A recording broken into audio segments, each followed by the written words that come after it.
3వ రోజులకే కూలిపోద్దని అనుకున్నారు. అరే టక్కున 1వ తారీఖు వస్తున్నాయి, వస్తున్నాయి, అదొక బాధ. అదేవిధంగా బస్సులు ఎక్కిస్తాం మైడల్ అని చెప్పాం. ఆ రోజు జావీద్ గారే పెద్దగా గ్యారెంటీ ఇచ్చాడు. పాపం వాళ్ళు భర్తలకు చెప్పకుండా చక్కగా తీర్థయాత్రలకి, పెళ్ళిళ్ళకి, పుట్టింటికి, అత్తోరింటికి తిరుగుతున్నారు. దానికి బాధపడుతుంది వేరే పార్టీలు. మేము చెప్పినప్పుడు ఒక్కొక్కటి గ్యాస్ ఇస్తున్నాం, కష్టమైనా ఇస్తున్నాం, కరెంట్ ఇస్తున్నాం, కష్టమైనా ఇస్తున్నాం, ఇంకా చెయ్యాలి.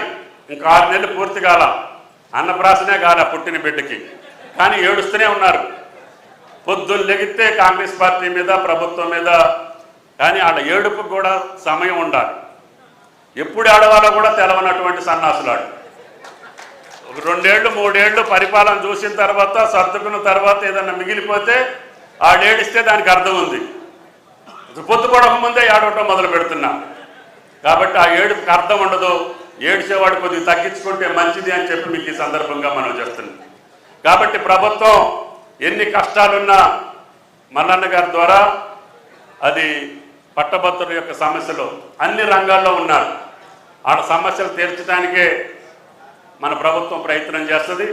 దానికి తప్పకుండా మల్లన్న గారికి మీ యొక్క సహకారంతో పాటు ప్రభుత్వంలో మా సహకారం కూడా ఉంటుందని చెప్పి కూడా మీకు ఈ సందర్భంగా మనం చేస్తున్నాం.